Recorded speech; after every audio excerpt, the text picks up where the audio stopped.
kebaikan dan kasih-Nya yang begitu ajaib dalam hidup kita. Mari kita nyatakan syukur kita lewat pujian ini. Kami perlu penyertaan-Mu Tuhan lebih dari apapun. Terima kasih Yesus, terima kasih.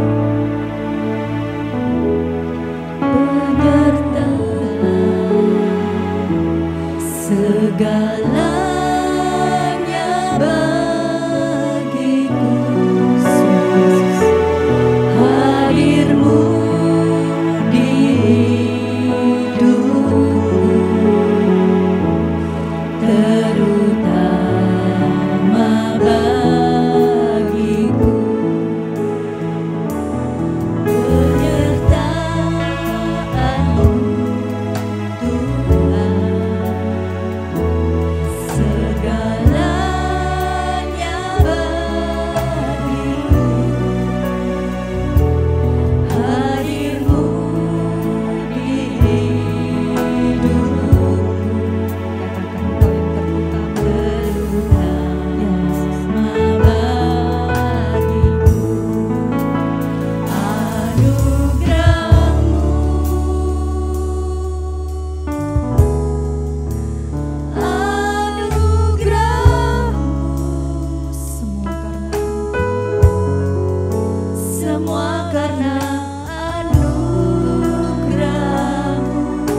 siap untuk mendengarkan firman-Mu.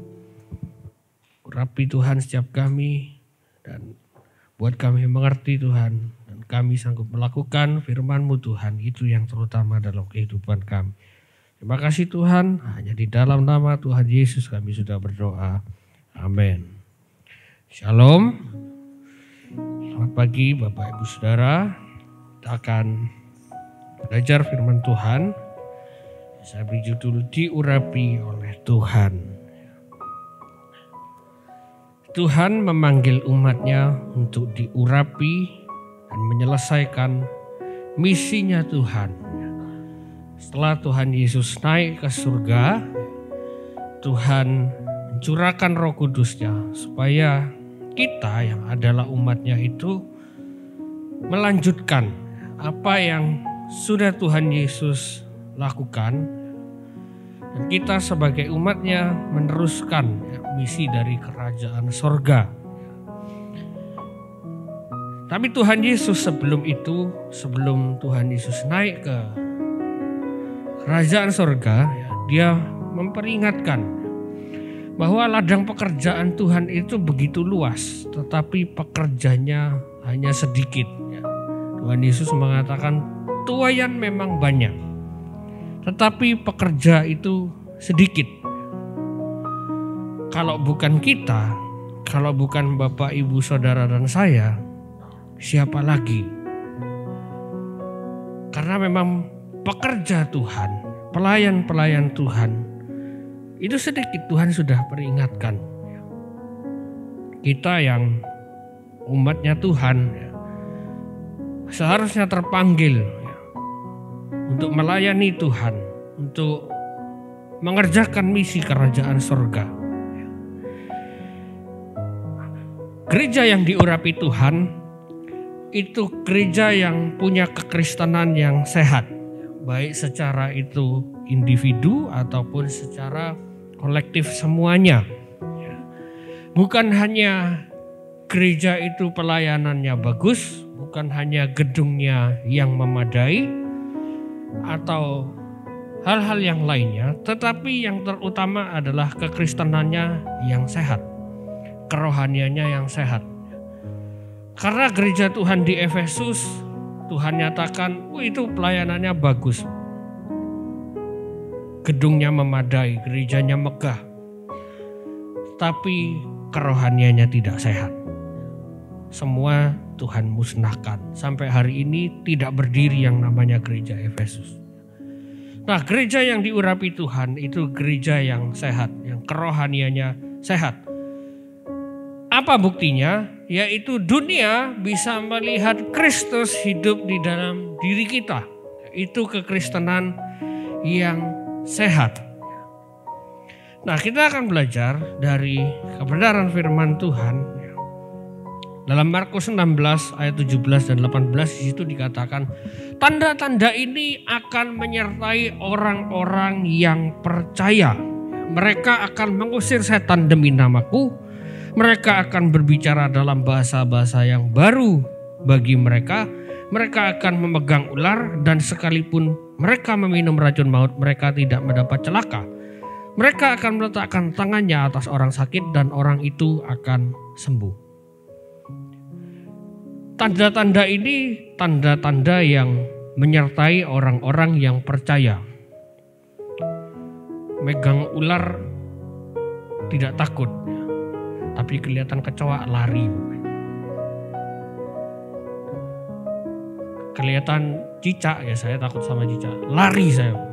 Tapi kelihatan ular saya berani pegang. Berarti saya menggenapi firman Tuhan ini. Tidak ditulis di situ ya, yang lain-lainnya. Yang penting pegang ular berani gitu ya. Nah, tanda-tanda ini menyertai orang-orang percaya.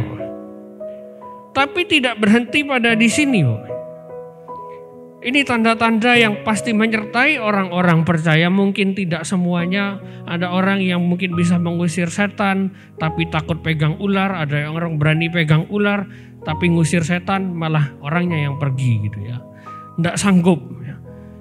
Nah, kita saling melengkapi satu sama lain. Tetapi tidak berhenti di sini. Ada pekerjaan yang penting karena ini hanya tanda. Bukan ini yang utama. Nah, yang utama apa? Nah, di ayat 20 ditulis, mereka pun pergilah memberitakan Injil ke segala penjuru. Dan Tuhan turut bekerja dan meneguhkan firman itu dengan tanda-tanda yang menyertainya.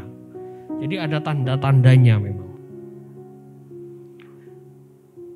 Tanda-tanda yang menyertai orang percaya.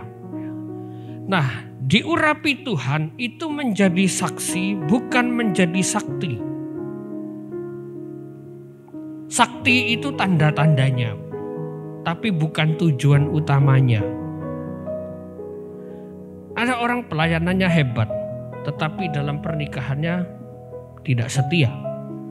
Ada orang memberinya banyak, ya banyak memberi, tapi janji kepada Tuhan juga banyak yang tidak ditepati. Mungkin kesetiaannya bisa diacungi jempol, tetapi perkataannya tidak memuliakan Tuhan dan sesama. Orang ini sakti dalam pelayanan, tapi tidak bisa menjadi saksi Tuhan. Nah, yang Tuhan cari itu bukan yang mau jadi sakti, tapi yang mau jadi saksi. Nah, firman Tuhan ini jangan dijadikan kesempatan untuk menghakimi orang lain. Tentu ini harus menghakimi diri kita sendiri. Saya sudah jadi saksi apa belum? Benarkah saya ini sudah menjadi saksinya Tuhan? Atau hanya mengejar hal yang lain? Nah, tentu kita harus memeriksa diri. Bagaimana Tuhan itu, apakah benar kita sudah diurapi Tuhan dalam kehidupan kita? Kita tidak jadi sakti, tetapi jadi saksi dalam pelayanan, dalam rumah tangga. Di situ dituntut orang jadi saksi. Kemarin saya lihat di sosial media ada yang mengatakan gini, pernikahan itu bukan tujuan. Karena pernikahan tidak akan memperlengkapi kamu. Gitu ya. Kalau pernikahan itu dijadikan tujuan, Kristus akan dilupakan. Karena pernikahan itu hanya sarana kita untuk mencapai tujuan Tuhan. Yaitu jadi saksinya Tuhan. Nah, orang yang diurapi itu bukan orang yang sakti, Bapak. Bisa segala macam. Karena itu hanya tanda. Menjadi saksi tanpa menjadi sakti tanpa menjadi saksi, maka tidak ada artinya. Nabi-nabi dalam perjanjian lama pun hebat-hebat. Elia bisa menurunkan api dari langit, tapi dia tidak melupakan yang namanya pekerjaan menjadi saksi bagi banyak bangsa. Itu orang yang diurapi Tuhan. Kita akan belajar dari perjanjian lama. Dalam Keluaran 30 ayat 22 dan 23. Berfirmanlah Tuhan kepada Musa, ambillah rempah-rempah pilihan. Mur tetesan 500 sikal dan kayu manis yang harum setengah dari itu, yaitu 250 sikal, dan tebu yang baik 250 sikal. Ayat 24-25. Dan kayu teja 500 sikal ditimbang menurut sikal kudus, dan minyak zaitun 1 hin. Nah, haruslah kau buat semuanya itu menjadi minyak urapan yang kudus, suatu campuran rempah-rempah yang dicampur dengan cermat. Seperti buatan seorang tukang campur rempah-rempah, itulah yang harus menjadi minyak urapan yang kudus. Minyak urapan pada perjanjian lama itu dibuat dengan cara yang khusus, baunya khas.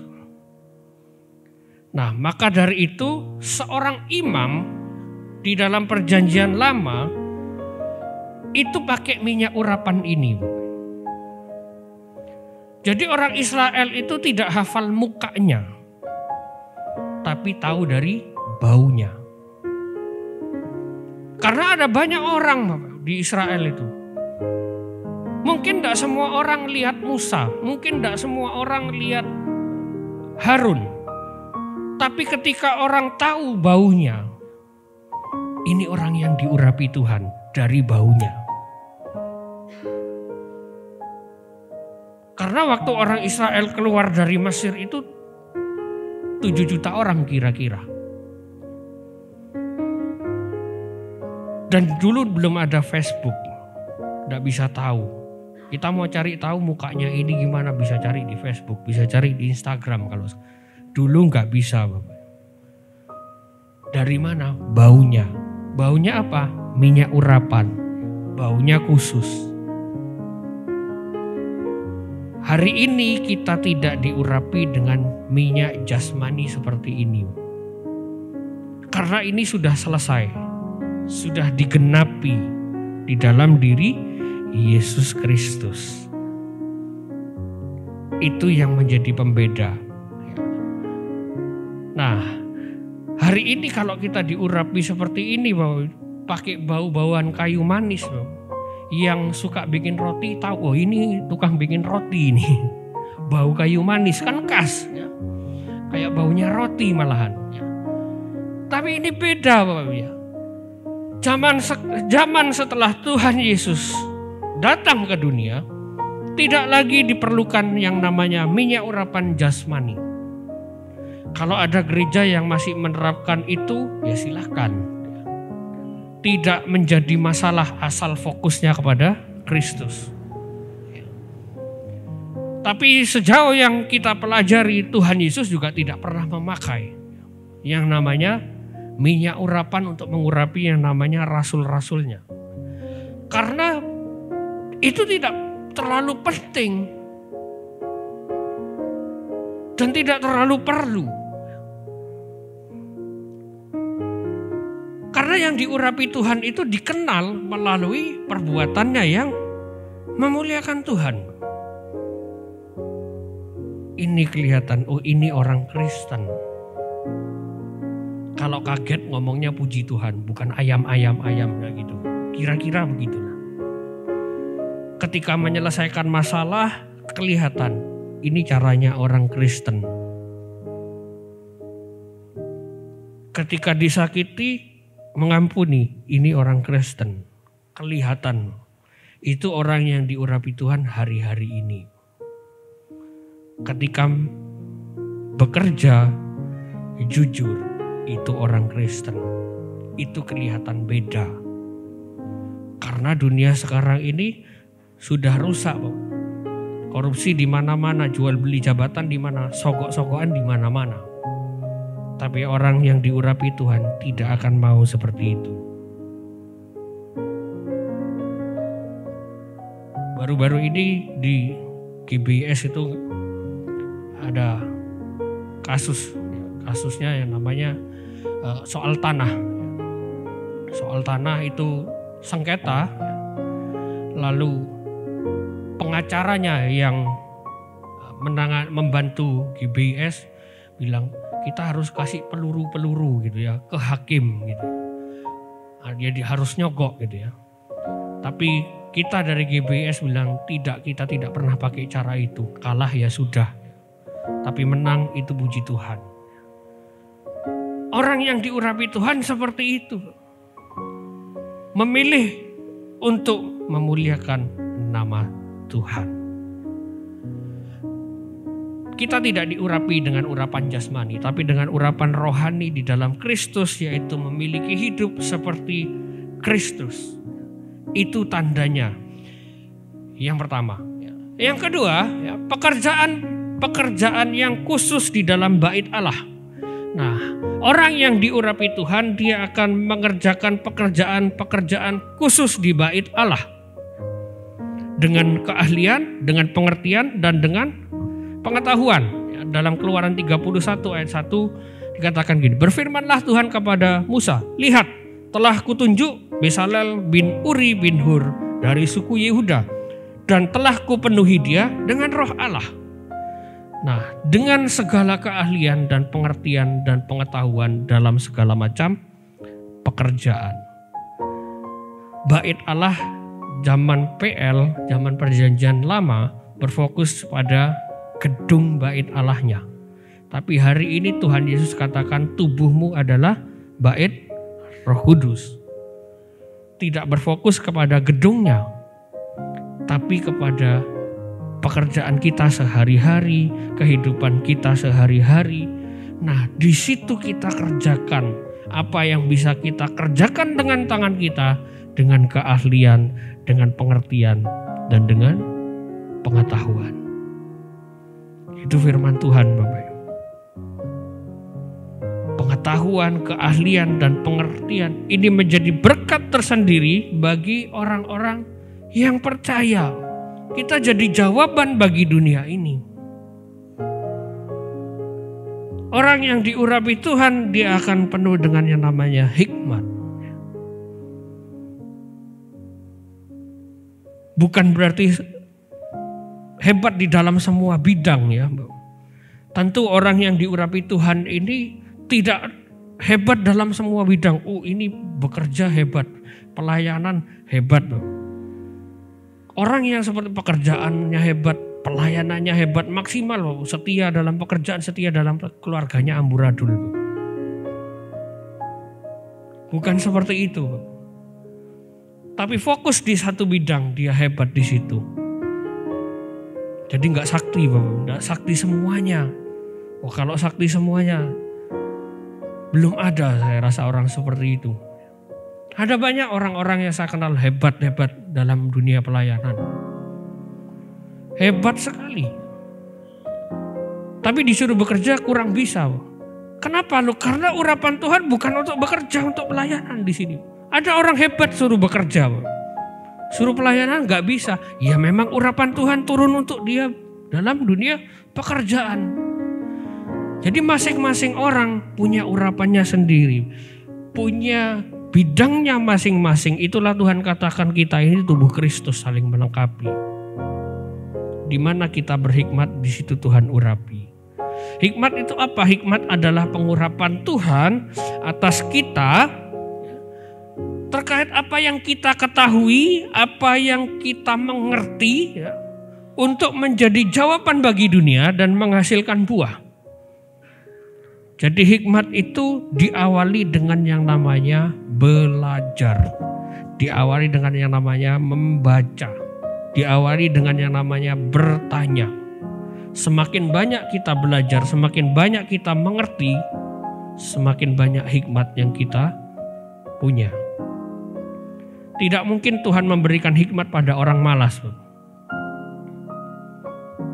Tidak mungkin Tuhan memberikan hikmat pada orang yang tidak suka bertanya, tidak kritis gitu ya, tidak cari tahu tentang sesuatu. Tidak akan ada hikmat Tuhan.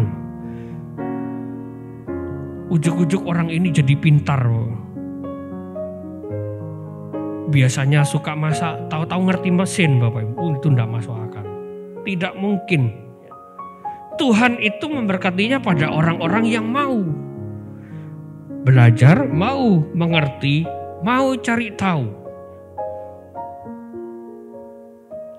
Contoh, Yusuf. Yusuf kalau kita cari tahu ceritanya, setelah dia dibuang ke Mesir, dia jadi orang nomor 2 di Mesir setelah Firaun. Tapi yang dikenal dari Yusuf adalah dia menafsirkan mimpi. Setuju Bapak Ibu? Dia menafsirkan mimpi. Karena dia menafsirkan mimpi, akhirnya dia jadi orang kedua di Mesir. Tapi kenyataannya Yusuf itu jadi orang kedua di Mesir bukan karena menafsirkan mimpi. Kita lihat Alkitab kita. Kejadian 41. Ayat 1 sampai ayat yang ke-24. Nanti Bapak Ibu bisa baca di rumah. Di situ Firaun menceritakan mimpinya, lalu Yusuf menafsirkan mimpinya. Tapi itu tidak membuat Yusuf diangkat jadi orang kedua di Mesir. Apa yang membuat Yusuf diangkat jadi orang kedua di Mesir? Yusuf kasih yang namanya solusi. Kalau cuma menafsirkan mimpi saja, ahli-ahli nujum itu bisa, Bapak. Orang-orang pinter zamannya Firaun dulu bisa menafsirkan mimpi, tapi yang kasih solusi hanya Yusuf. Yusuf kasih solusi. Akan ada 7 tahun kelimpahan, lalu 7 tahun kelaparan. Yusuf bilang apa? Bikin lumbung. Simpen bahan makanan yang bisa disimpan, yang tidak bisa disimpan dimakan. yang bisa disimpan kayak gini caranya Tuan Fir'aun. Lalu Fir'aun mengangkat Yusuf jadi orang kedua. Yusuf jadi solusi. Dari mana dia belajar ini? Dari mana Yusuf bisa mengerti ini? Yusuf sudah dilatih oleh bapaknya ketika dia harus menggembalakan domba sendirian. Yusuf juga terlatih di rumahnya Potifar. Orang-orang Mesir itu suka baca. Orang Mesir itu punya yang namanya perpustakaan besar. Di rumah-rumahnya kemungkinan besar iya, tapi ini tidak tertulis di dalam Alkitab. Ya, ini hanya penafsiran saja. Jadi kemungkinan besar Yusuf itu belajar juga di rumahnya Potifar. Di perpustakaannya Potifar. Tapi dia sudah terlatih jauh sebelum itu. Ketika dia disuruh ayahnya menggembalakan domba dan berhasil. Karena dia di situ belajar bagaimana harus menggembalakan domba, gimana nanti domba ini dimasak, disimpan dan lain-lainnya. Jadi penggembala domba itu tidak mudah. Kalau di sini gampang, kalau di sana ada musim dingin. Ada musim ketika tanaman itu kering.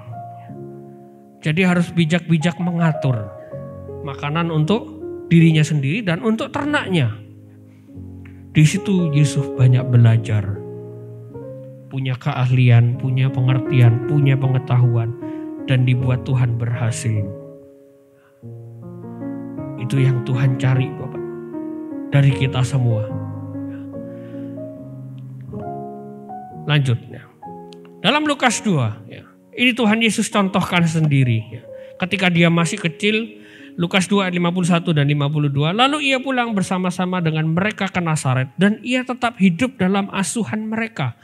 Setelah Tuhan Yesus dicari-cari tidak ketemu, ya ternyata ada di Bait Allah. Terus Tuhan Yesus ikut pulang ke Nazaret. Nah, kalimat ini penting. Ia tetap hidup dalam asuhan mereka. Tuhan Yesus hidup dalam asuhan budaya Yahudi. Jadi kita tidak usah bingung kemana Yesus umur 13 sampai 30 tahun. Yesus ada dalam didikan Yahudi. Dia belajar. Tuhan Yesus walaupun dia adalah Tuhan tetap harus belajar. Bukan berarti untuk cari pintar tapi kasih teladan bagi kita. Tuhan Yesus aja belajar Bapak Ibu. Dia belajar Torah. Belajar 613 hukum Musa. Kita yang bukan Tuhan, kita yang hanya hamba-hambanya juga perlu belajar.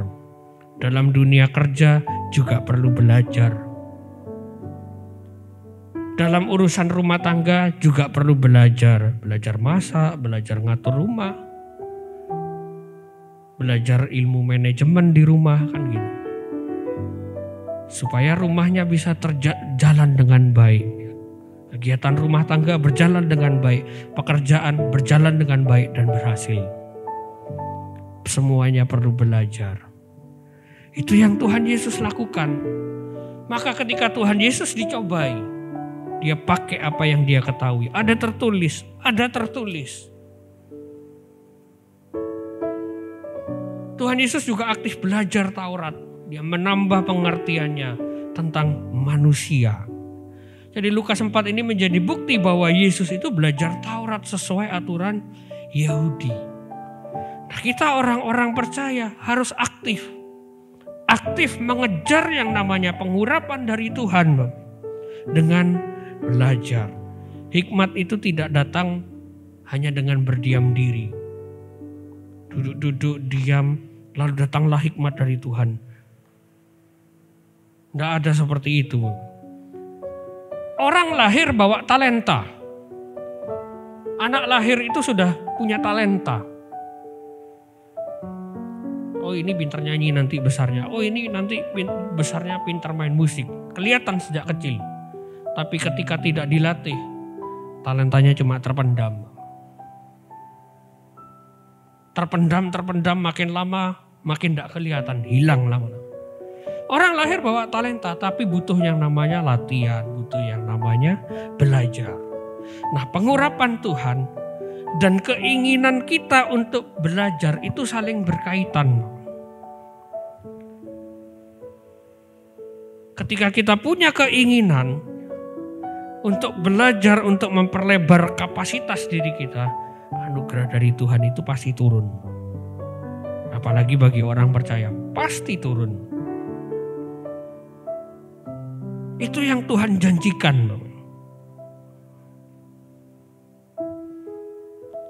Yang ketiga, dalam Filipi 2 ayat 10 dan 11.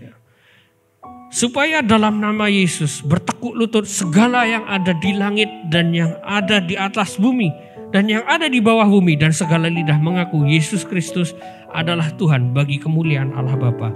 Orang yang diurapi Tuhan pada akhirnya dia akan berani berkata dan mengaku bahwa Yesus adalah Tuhan.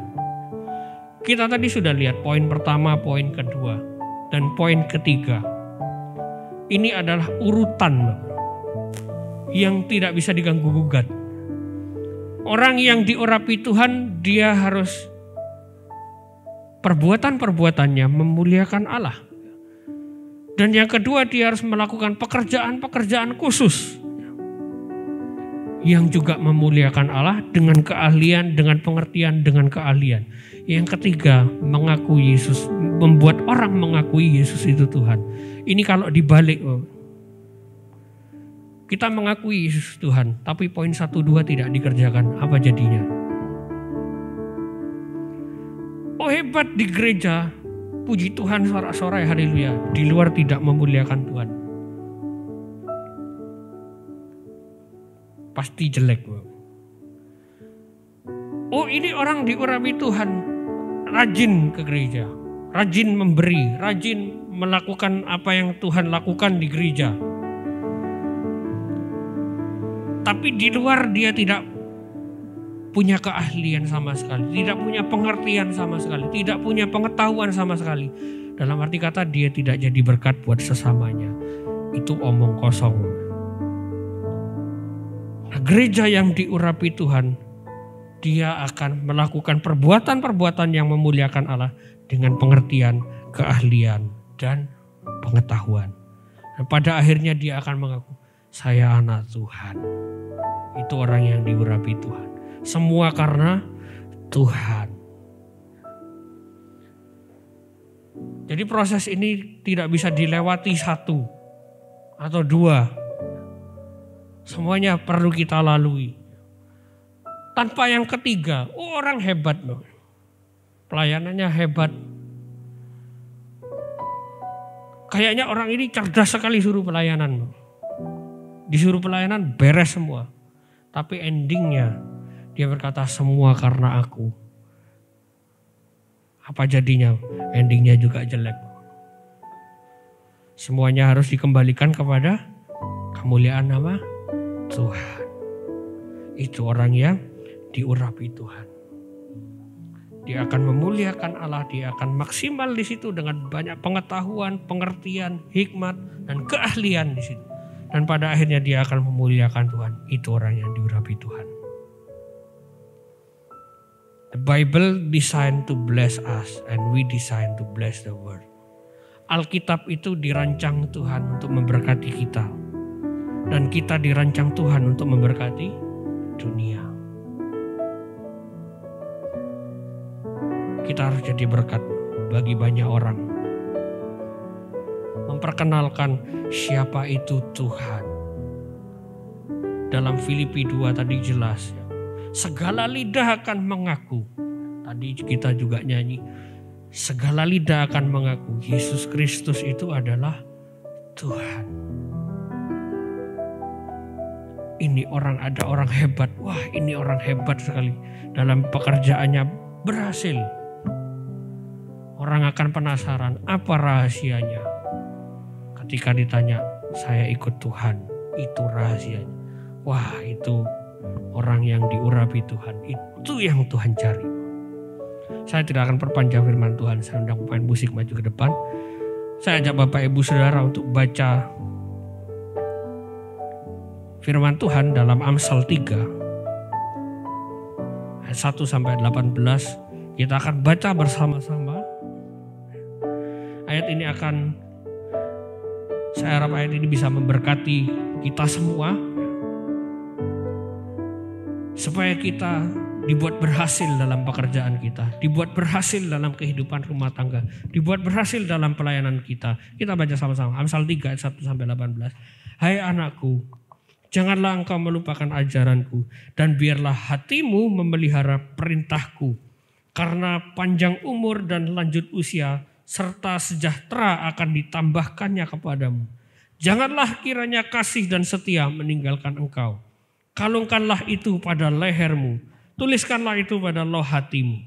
Maka engkau mendapat kasih dan penghargaan dalam pandangan Allah serta manusia. Percayalah kepada Tuhan dengan segenap hatimu, dan janganlah bersandar kepada pengertianmu sendiri. Akuilah Dia dalam segala lakumu, maka Ia akan meluruskan jalanmu. Janganlah engkau menganggap dirimu sendiri bijak. Takutlah akan Tuhan dan jauhilah kejahatan. Itulah yang akan menyembuhkan tubuhmu dan menyegarkan tulang-tulangmu. Muliakan Allah dengan hartamu dan dengan hasil pertama dari segala penghasilanmu. Maka lumbung-lumbungmu akan diisi penuh sampai melimpah-limpah, dan bejana pemerahanmu akan meluap dengan air buah anggurnya. Hai anakku, janganlah engkau menolak didikan Tuhan, dan janganlah engkau bosan akan peringatannya, karena Tuhan memberi ajaran kepada yang dikasihinya, seperti seorang ayah kepada anak yang disayangi. Berbahagialah orang yang mendapat hikmat, orang yang memperoleh kepandaian, karena keuntungannya melebihi keuntungan perak dan hasilnya melebihi emas. Ia lebih berharga daripada permata. Apapun yang kau inginkan tidak dapat menyamainya. Umur panjang ada di tangan kanannya, di tangan kirinya kekayaan dan kehormatan. Jalannya adalah jalan penuh bahagia, segala jalannya sejahtera semata-mata. Ia menjadi pohon kehidupan bagi orang-orang yang memegangnya. Siapa yang berpegang padanya akan disebut berbahagia.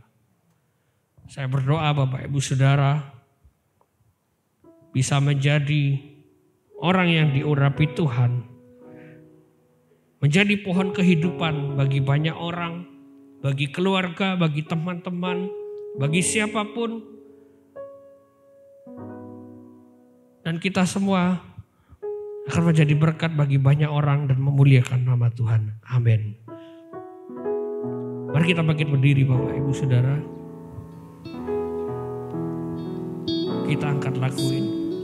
Ku rindu sungaimu, begitulah jiwaku. Ya Roh Kudus penuhi aku dengan urapan seperti rusa merindu sungaimu Tuhan, seperti rusa rindu sungai, begitulah jiwaku. Ya Roh Kudus penuhi aku dengan urapan. Penuhiku Tuhan dengan hadirat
sekalian akan diberkati Tuhan.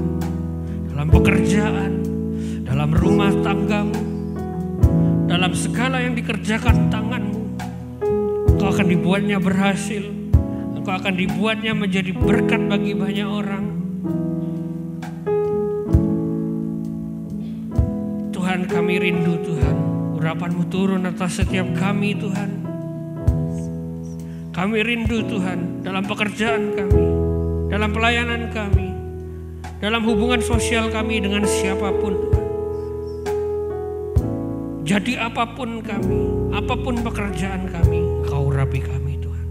Engkau berkati kami Tuhan. Kami percaya di dalam nama Tuhan Yesus, orang yang diurapi Tuhan akan dibuat berhasil, menjadi berkat bagi banyak orang, menjadi pohon kehidupan bagi orang yang memegangnya. Kami percaya itu Tuhan, berkat-Mu turun atas setiap kami Tuhan. Hanya di dalam nama Tuhan Yesus, kami penuh dengan urapan Tuhan, penuh dengan urapan Roh Kudus, berhasil dalam segala yang kami kerjakan. Dalam nama Yesus Tuhan, penuhi kami Tuhan. Sekali lagi,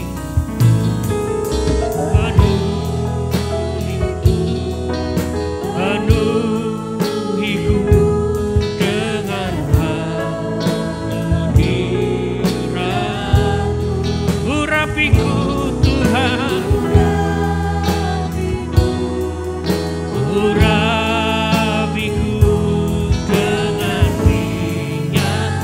penuhiku dengan hadirat-Mu, penuhiku dengan hadirat,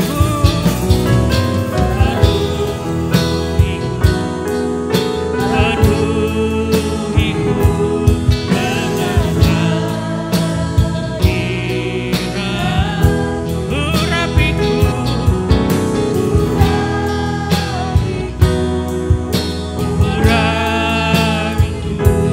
dengan penuhi kami dengan hadirat-Mu.